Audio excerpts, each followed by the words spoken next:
Hola, buenas tardes a todos. Vamos a ver si se conectan nuestros invitados de hoy. Hoy tenemos un directo muy especial. Vamos a hablar de la adolescencia y salud mental. Y a ver si nuestros invitados están aquí. Perfecto. Hola, doctora Alda. Buenos Bueno, ¿qué días. tal? Buenos días. ¿Cómo estáis? Buenos días. A ver si se conecta Concha. Hola, Concha. Hola, Buenos hola días. Paula, hola Nada, presidente. Hola, ¿qué tal, estaba Concha?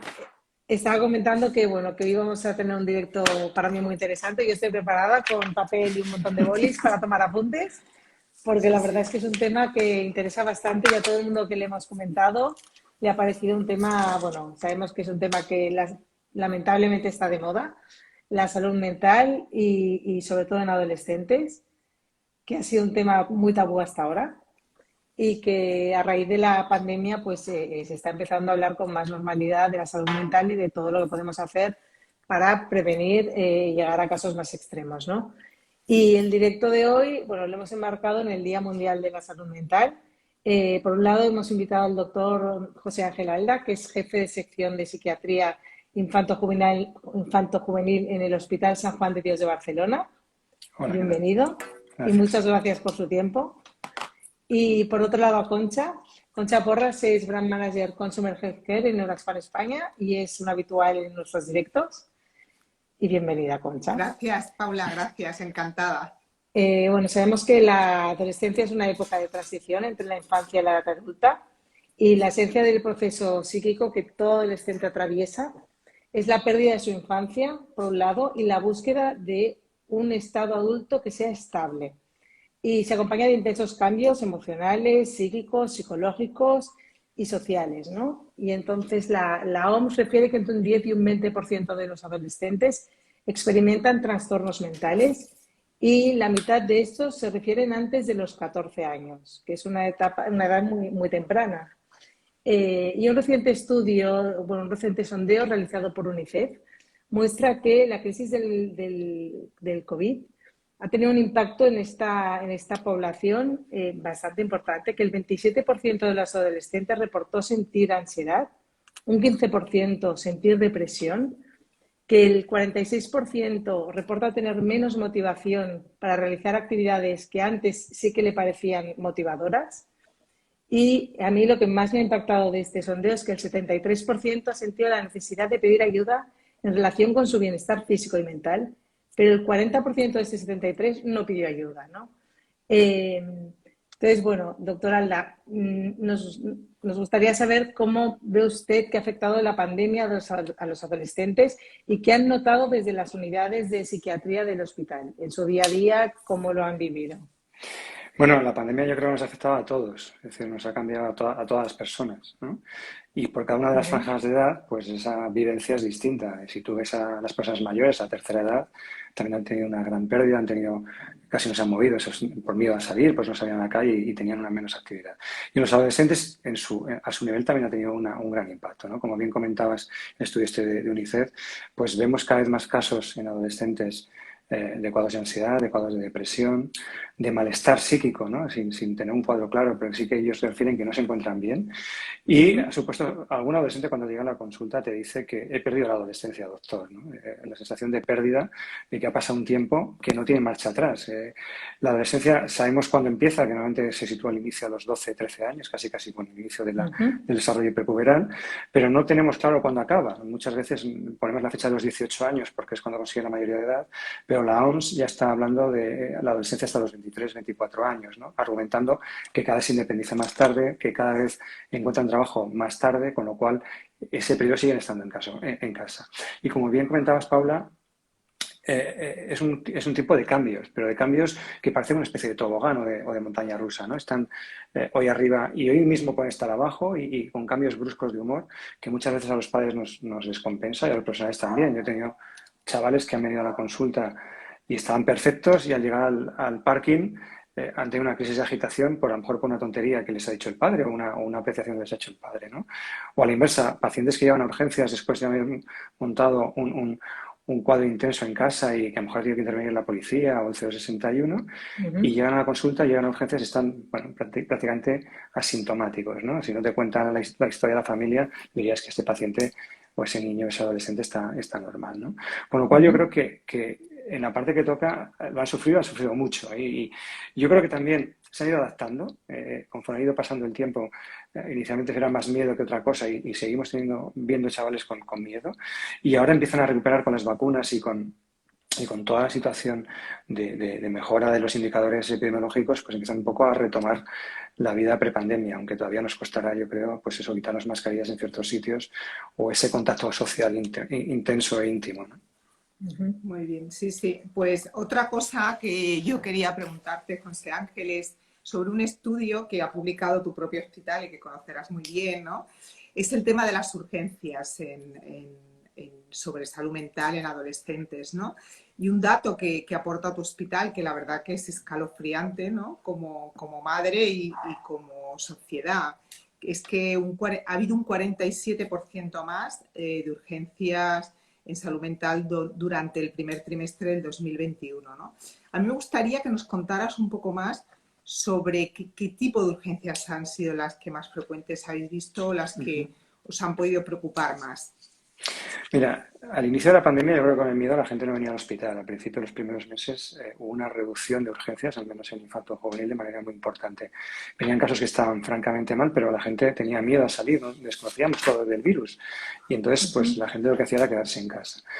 A partir del verano, a partir de junio, julio del 20, empezaron a incrementarse las urgencias de una manera importantísima. Y como bien comentas, comparando el primer trimestre del 21 con el primer trimestre del 20, que todavía era prepandemia, los incrementos son tremendos, ¿no? Fundamentalmente, hemos visto más cantidad de pacientes con cuadros de anorexia nerviosa o de cuadros de trastornos de conducta alimentaria, y además que venían en situaciones muy deterioradas, con un índice de masa corporal muy bajo y con situaciones que requerían ingresos sí o sí, no había otra alternativa.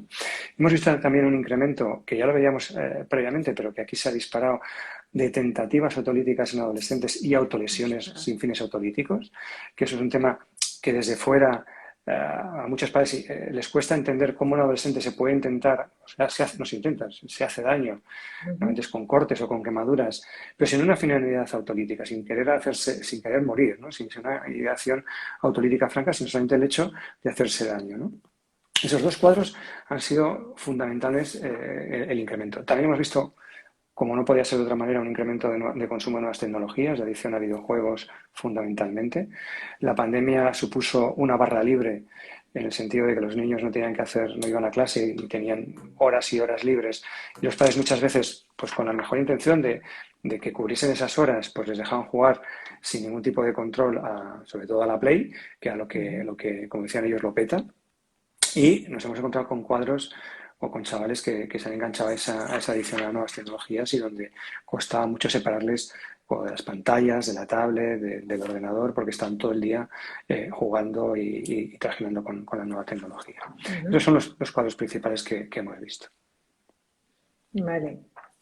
Porque los expertos aseguran que la detección e intervención precoz siempre, bueno, es lo más importante, pero sobre todo en salud mental, porque puede reducir prevalencias, coste, morbilidades y sobre todo que desde la aparición de los primeros síntomas hasta el tratamiento es una etapa clave que es muy importante para la recuperación exitosa del paciente, no una pronta recuperación. Entonces, se considera muy importante que el entorno del joven, tanto padres como educadores, dispongan de la información y sepan detectar esas señales de alerta para poder alertar y pedir ayuda al profesional sanitario. Entonces, doctor Alda, me gustaría saber que nos explicase, sobre todo como padres de adolescentes y como educadores, cómo detectar esas señales de alerta, cuáles son y aquello que nos debe hacer encender la luz de alarma cuando lo veamos. Mira, el problema que tenemos, y como tú bien decías, hay que hacer prevención, ¿no? A lo mejor, o un diagnóstico precoz. Tenemos dos problemas con los adolescentes, es que nunca están enfermos y nunca van al médico. O sea, es que un adolescente vaya al médico, con lo cual la atención primaria no puede hacer una detección, ¿no?, precoz porque el paciente no va. Y lo que hemos visto en nuestras urgencias, y además se ha mantenido en diferentes series temporales a lo largo de muchos años, es que el 50% de los chavales que vemos en urgencias, el primer contacto que tienen con la salud mental es la urgencia. Es decir, nadie los ha detectado, 50%. Eso es gravísimo porque significa que se nos escapan el poder detectar ese tipo de cuadros. ¿Cuáles serían esas señales de alarma que comentabas? La más importante, la que primero vemos, es que el niño o el adolescente empeora los estudios. Son niños o adolescentes que van bien en los estudios y van a esa primera, el rendimiento baja. Y baja de una manera muy importante. No es el que va renqueando y va poco a poco, no, no. Va bien y deja de ir bien, pero además en semanas o en meses, ¿no? El Vale, segundo problema que vemos también es el tema de que se altera el sueño o se altera el ritmo sueño-vigilia, ¿vale? Es otras alteraciones que vemos de manera también precoz, ¿no? Son adolescentes o pacientes que dormían más o menos bien y de buenas a primeras o transgreden el ritmo, es decir, duermen más de día y están más tiempo por la noche despiertos, se consiguen o van alargando el tiempo de sueño y se van yendo a la cama cada vez más tarde con una inversión total de ese ritmo sueño, del ritmo o del ciclo sueño-vigilia, ¿no?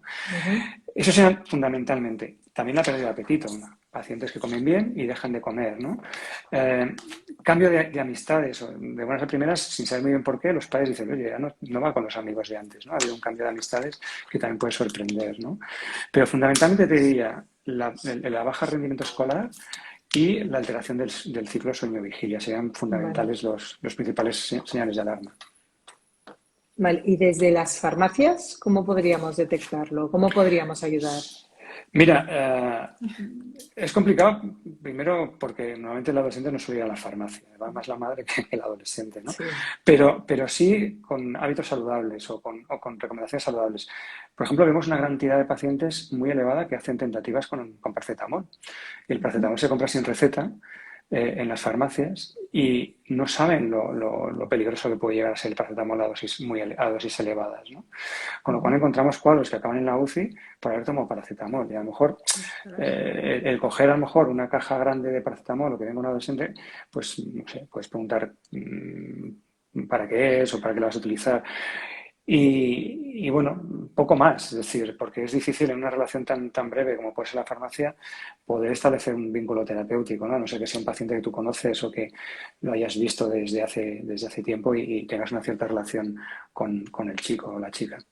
Bueno, madres con consultas de alteración sueño-vigilia sí que las tenemos, ¿eh? Con Claro. alteraciones del sueño, problemas del sueño, eso sí que lo Claro. vemos. Y eso sí que se acercan las madres a pedirnos ayuda. Con lo Pues eso cual, bueno, sería, si sería indagamos un poco preguntar, más.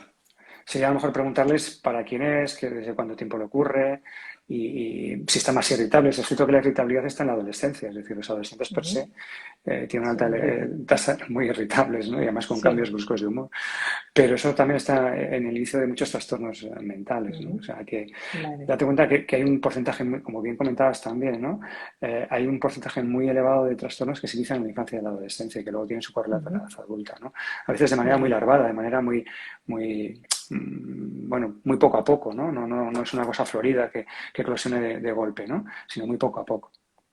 Vale.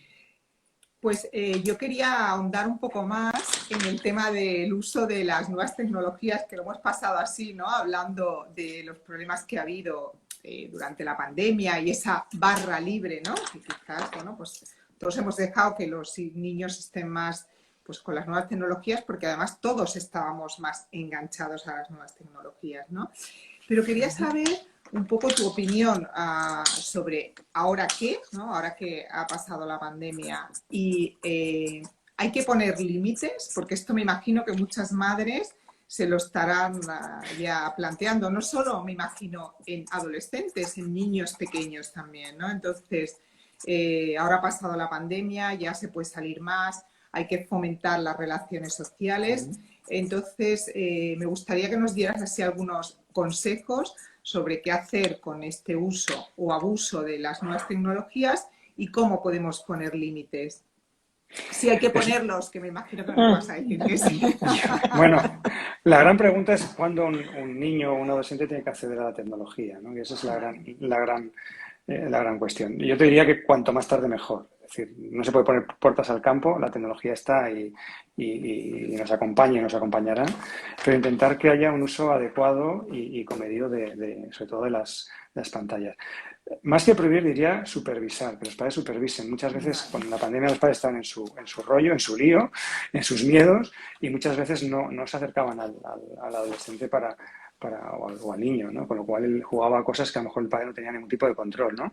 Hay algún padre que viene a la consulta y te habla de algún juego, no quiero decir las palabras ni los títulos de los juegos, pero te dice, es que si lo llevas a ver no se lo hubiese comprado, ¿no? O sea, también porque el niño pide, quiero este juego, quiero este juego, quiero este juego, y resulta que ese juego tiene una alta tasa de violencia, ¿no? Entonces, sobre todo diría, supervisión, es decir, que la zona de juego esté en una zona común. Si tienen la consola o el ordenador en su habitación, ahí pierdes el control porque cierran la puerta y no sabes lo que están haciendo, con lo cual intentar que esté en una zona común, sea el comedor, sea la cocina, en una zona donde haya más gente, ¿no? Y también puedas controlar de una manera indirecta. Y también limitar el tiempo de conexión, ¿no? Es decir, y aquí es emplear el sentido común, que es el menos común de los sentidos. Yo tengo alguna vez a algún paciente que tengo que poner como si fuese una medicina, ¿no? 1 hora por la mañana y 1 hora por la tarde, o media hora por la mañana y media hora por la tarde. Yo creo que es mejor pactar con el crío. Es cierto que cada vez los juegos duran más y entonces las partidas, cuando empieza una partida de Fortnite, pues en 10 minutos no les da tiempo y siempre quieren acabar más tarde, ¿no? Entonces, bueno, pactar con ellos un tiempo total a lo mejor a lo largo de la semana, que se lo distribuyan y sobre todo supervisión por parte de los padres del contenido y del tiempo de conexión. Y una de las cosas es que el aparato con el que se conecten, el problema es que ahora mismo se pueden conectar con un móvil desde su habitación, desde el baño, desde cualquier sitio, ¿no? Entonces, bueno, hay contraseñas, hay aplicaciones que limitan los tiempos de conexión de los diferentes aparatos, hay historiales de navegación que te dicen dónde se ha movido el adolescente o el joven y también, bueno, te puede orientar. Sí que huiría de revisar el teléfono móvil del adolescente. Yo creo que tienes que dejarle con una especie de lugar, salvo que haya un riesgo. Esto es como la policía, ¿no? Si la policía solamente te va a confiscar el móvil si hay un delito. Si no hay un delito, no va a ser tan proactivo, ¿no? Entonces, pues hay madres que sí que revisan el móvil sistemáticamente de los adolescentes. A mí no me gusta porque creo que también es una pérdida de confianza y que no debería ser así, ¿no? Deberías confiar más en el joven. Es cierto que si tú te sospechas que está consumiendo o que hay un problema de bullying, de acoso, pues, o de problema de conducta alimentaria o de autolesiones, evidentemente, digamos, pues puedes intentar acceder a eso, a ver en qué sitio se está moviendo, ¿no? Pero he tenido madres que me referían que tenían la clave del móvil del niño o que lo habían duplicado, que habían metido una especie como de troyano en el móvil y que sabían dónde se metía y lo que navegaba lo dejaba de mirar, ¿no? Yo a ese nivel no sería tan partidario. Creo que es más importante la educación. Y luego una cosa que yo repito habitualmente también a los padres y que aquí también lo voy a decir. El ejemplo que demos nosotros como adultos a nuestros hijos. Eso te iba a preguntar justo, te iba a preguntar esto. ¿Podemos practicar con el ejemplo? ¿Podemos educar con el ejemplo? El ejemplo que demos, claro, si yo he tenido madres o padres en la consulta que estaban quejándose del uso del móvil del niño y el padre estaba contestando WhatsApp o mensajes de Instagram en la consulta, ¿no? Y sonaba el clic, clic, clic, clic continuamente, ¿no? Que casi te llama la atención al padre, ¿no? O algún adolescente que cuando la madre se quejaba de que estaba muy tiempo conectado, decía, tú también, ¿no? Tú no me haces caso porque estás todo el rato con la cabeza metida en el móvil.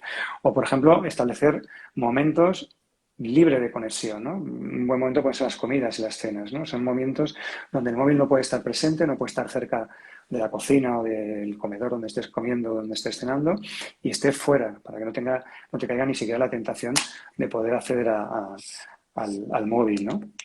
Entonces, sí, eso sería... Suena ignorarlo, ¿no? Bueno, ponerlo en silencio, Digamos no molestar. sí. Es decir, también hay una serie que en algún sitio yo lo he pactado, es de penalización. El que coja el móvil, pues se recoge la cocina ese día, ¿no? Entonces, también es una manera de evitar que se enganchen a eso, ¿no? ¿Y edad para comenzar con el uso del móvil? Nunca. Y el primer móvil lo tuve con más de 20 y tantos años, porque no había móvil en ese momento. Entonces, y ya farmacéutica, o sea que sí. Pues fíjate, entonces yo diría que cuanto más tarde mejor. Se habla de los 12 años porque empiezan a eso y sí que hay una especie de situación iniciática, ¿no? Que cambian de ciclo y demás. Sigo pensando que es demasiado precoz el uso a los 12 años, que se debería intentar retrasar mejor hasta los 14 o los 15, pero la realidad es que prácticamente todo lo tienen a los 12. Y el problema es que estamos viendo chavales con 8, 9, 10 años con móvil, sin tarjeta, pero con acceso a wifi. Ahora mismo, si tú le das el wifi, puedes hacer con un móvil todo, menos llamar, que ahora mismo, no sé vuestros hijos, pero la última vez que te llamó tu hija por teléfono, ¿cuándo fue? O sea, ni te acuerdas, porque no usan el móvil para llamar, usan para otro tipo de cosas, ¿no? Sí, sí, No, ¿no? Y de hecho el otro día, ¿no? Que se cayó WhatsApp, era como, es el fin la del crisis. mundo, ¿no? O sea, Bueno, que tuve un paciente realmente... que reinició el móvil 5 veces, hizo 2 actualizaciones que le pedía el móvil porque pensaba que era el móvil el que se había estropeado. Y estaba desesperado que si el wifi, reseteó el wifi. Bueno, me dijo que había hecho de todo, lo que te da también tendencia de la situación de enganche que tienen a estas tecnologías, ¿no? Sí. Sí, sí, sí, no, no, totalmente, totalmente. Ujú. Pues, bueno, por mi parte, muchísimas gracias. A mí me gustaría, antes de cerrar este directo, comentar con todos que este directo está dentro de una serie de actividades que hacemos en Neuraxfar en relación al Día Mundial de la Salud Mental, que fue el domingo, ¿no? Entonces nosotros durante todo el mes hacemos acciones relacionadas con salud mental dentro del compromiso que tiene la compañía de visibilizar lo que es la salud mental en general, ¿no? Entonces, tenemos un reto solidario que os lo voy a contar porque me gustaría que todos los que lo vierais participarais. Es un reto que subiendo un beso a Twitter, LinkedIn, Facebook o Instagram, donamos 1 euro a la Fundación Querer, que es una fundación que trata a niños con problemas neurológicos y ayuda a su educación. O sea, es una manera de utilizar estas redes sociales, esta nueva tecnología para un reto solidario y para una obra buena. Entonces, solo tenéis que subir un beso en forma de foto o en forma de vídeo. La cuenta tiene que ser pública con un hashtag que es un beso por la salud mental y nombrando a Neuraxfar España, que es @neuraxfar_es. Que no se me olvide nada, que si no la community me riñe. Es hashtag un beso por la salud mental y hay que mencionar a Neuraxfar España, que es @neuraxfar_es. El año pasado conseguimos 5.600 euros. A día de hoy hemos empezado el día 1 y llevamos 2.600 más o menos. Y nuestro reto es llegar a 6.000. Es del 1 al 31 de octubre, así que os animo a todos a que nos mandéis vuestro beso, como sea, para contribuir a esta causa. Sí, Muchas yo animo a gracias. que si no tenéis cuenta pública, como cuentan solo los besos de cuenta pública, es que os acerquéis a alguna farmacia participante o mandéis por privado a las farmacias participantes vuestro beso solidario para que nosotros lo subamos desde historias o desde publicación del feed y así cuente el euro, ¿no? Y bueno, ya para acabar, yo quería dar las gracias al doctor Alda por acompañarnos hoy y quería resumir un poco el directo de hoy, que hemos visto que en la adolescencia se están dando muchos más casos de miedo, de ansiedad, de depresión. Es una época con muchos cambios bruscos de humor y en el que las señales de alerta que nos ha comentado es sobre todo la pérdida en los estudios, el bajar en los estudios, el rendimiento, el cambiar el ritmo del sueño vigilia, el perder el apetito y el que cambien de amistades o el que tengan problemas con sus amistades, ¿no? Que en las nuevas tecnologías tenemos que poner límites, sobre todo en la edad, en que estén supervisadas, en huir de la revisión y en, bueno, predicar con el ejemplo, como siempre, y intentar tener horas de desconexión. Y que, bueno, intentemos desde las farmacias también estar alerta cuando un padre o educador nos hable de alteraciones de la conducta alimentaria o del sueño vigilia y indaguemos un poquito más y ayudemos a derivar a los profesionales sanitarios. A mí me gustaría que resumieseis un poco o que dijeseis algo que sea importante el directo de hoy para añadirlo ya para finalizar. Bueno, es que has hecho un resumen magnífico. Yo creo que Sí. poco más puedo decir. Sobre todo Falta la infografía solo a ya. los padres les diría que paciencia, que esto se cura, se pasa, ¿no? Más que se Se cura, pasa, ¿no? se pasa con el tiempo. Y entonces que paciencia, mucha paciencia y sobre todo mucha comprensión. Yo creo que les ha tocado también vivir una época muy dura a los adolescentes, no solamente por la pandemia, sino por los puestos que están en las redes sociales. Tú antes podías estar en tu casa en pijama y nadie se enteraba y ahora te hacen una videollamada y te ha pillado, pues eso, que no estás maquillado o estás mal puesto. Y eso también es una situación de exposición, ¿no? Bueno, yo creo que es una época muy chula, pero también muy difícil y que hay que acompañarles, hay que acompañarles. Pues yo desde mi parte, Paula, evidentemente también has hecho un resumen súper bueno, pero yo lo que querría decir aquí es que estas señales, que estemos atentas y que hay súper buenos profesionales para ayudar, o sea, que no tengamos no sé, miedo o esa aprensión. O sea, yo que trabajo, ¿no?, con los psiquiatras y con sus colaboradores, hay magníficos profesionales que nos pueden ayudar y que en el momento que tengamos que pedir ayuda, vayamos y pidamos esta ayuda, que seguramente, bueno, pues serán los que nos van a poder pues sacar o darnos pistas, y que no demos vueltas, sino que vayamos directamente a aquellos profesionales que son los que saben y que nos pueden ayudar. Y que espero el beso de todos para contribuir en nuestra causa solidaria. Y Sí, bueno, no, que el pedir ayuda puede ser la clave del éxito. Totalmente, bueno, seguramente será la clave del totalmente. éxito, y cuanto antes mejor. Y bueno, pues nada, muchísimas gracias, doctora Alda, por su tiempo. A Y gracias, vosotras por la Concha, por invitación. acompañarnos Gracias. también hoy. Gracias Hasta a luego. todos. Adiós, Adiós. adiós.